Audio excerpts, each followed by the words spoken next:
Olá! Hoje vamos mergulhar num dos maiores e, curiosamente, mais esquecidos levantamentos populares da história da Europa, a Guerra dos Camponeses Alemães de 1525.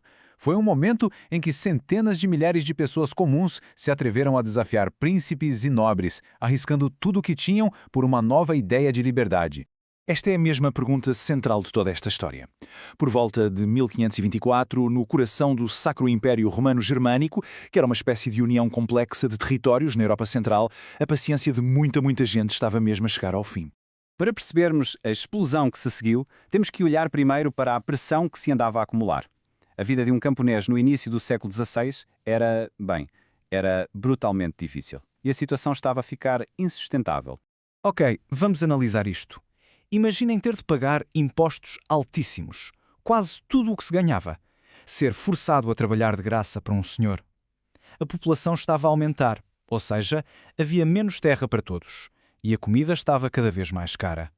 E como se não bastasse, coisas tão básicas como ir à floresta apanhar lenha para se aquecer ou pescar num rio para alimentar a família eram proibidas. E o ponto central disto tudo é uma palavra: servidão. O que é que isto significa? Bem, os camponeses não eram escravos, que podiam ser comprados e vendidos, mas também não eram livres. Estavam, por lei, presos à terra do seu senhor. Não podiam ir embora, não podiam escolher outra profissão. Na prática, a vida deles pertencia ao dono da terra. E no meio de todo este desespero, surge uma faísca. Mas não é uma faísca qualquer.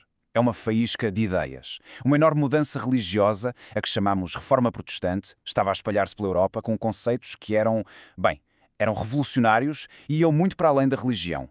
E aqui está o ponto de viragem. De repente, os camponeses começam a ouvir pregadores a dizer que, aos olhos de Deus, não há diferença nenhuma entre um nobre e um camponês. Inspirados por estas ideias, eles começaram a perguntar-se: se somos todos iguais perante Deus, por que é que aqui na Terra temos que viver como servos?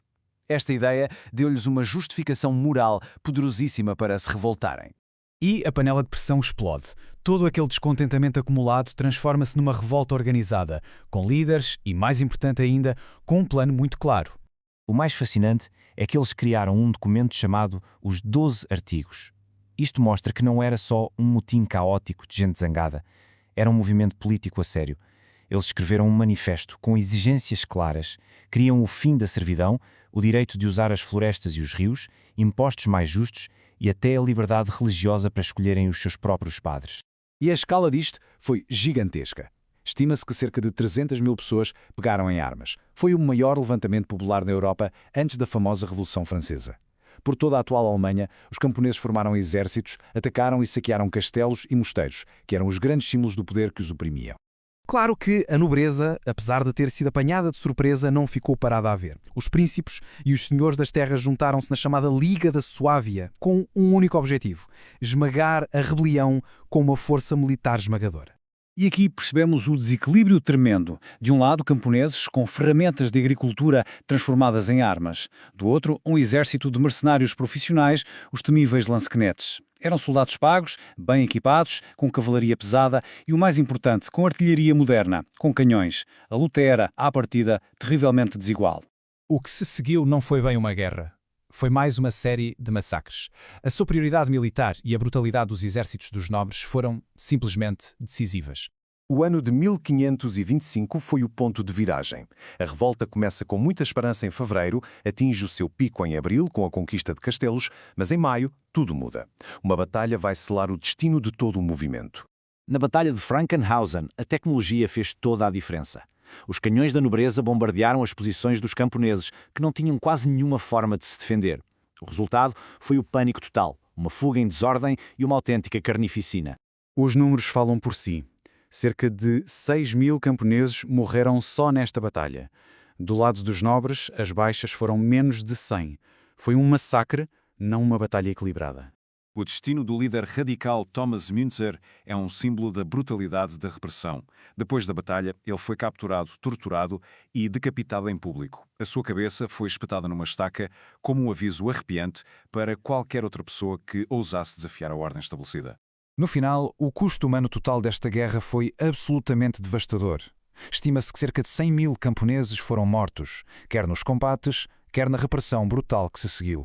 A revolta foi esmagada. Não há dúvida. Mas Terá sido um fracasso total? Bem, a longo prazo, a resposta é um pouco mais complexa. A curto prazo, o resultado foi um desastre completo para os camponeses. As suas vidas pioraram, a servidão foi reforçada e as suas aldeias foram castigadas com multas e destruição. A vitória da nobreza parecia total e definitiva. No entanto, as ideias não morreram. O Manifesto dos Camponeses, os 12 artigos, sobreviveu e hoje é visto como um documento pioneiro. É considerado uma das primeiras declarações de direitos humanos na Europa. Plantou sementes de liberdade e igualdade que voltariam a florescer séculos mais tarde, em documentos como a Declaração de Independência dos Estados Unidos. E isto leva-nos à pergunta final. A Guerra dos Camponeses foi, sem dúvida, uma derrota militar esmagadora. Mas as suas exigências por justiça e dignidade continuaram a ecoar ao longo da história. E fica a questão para refletirmos. Será que uma luta, mesmo que seja perdida na sua época, pode acabar por inspirar e moldar um futuro diferente?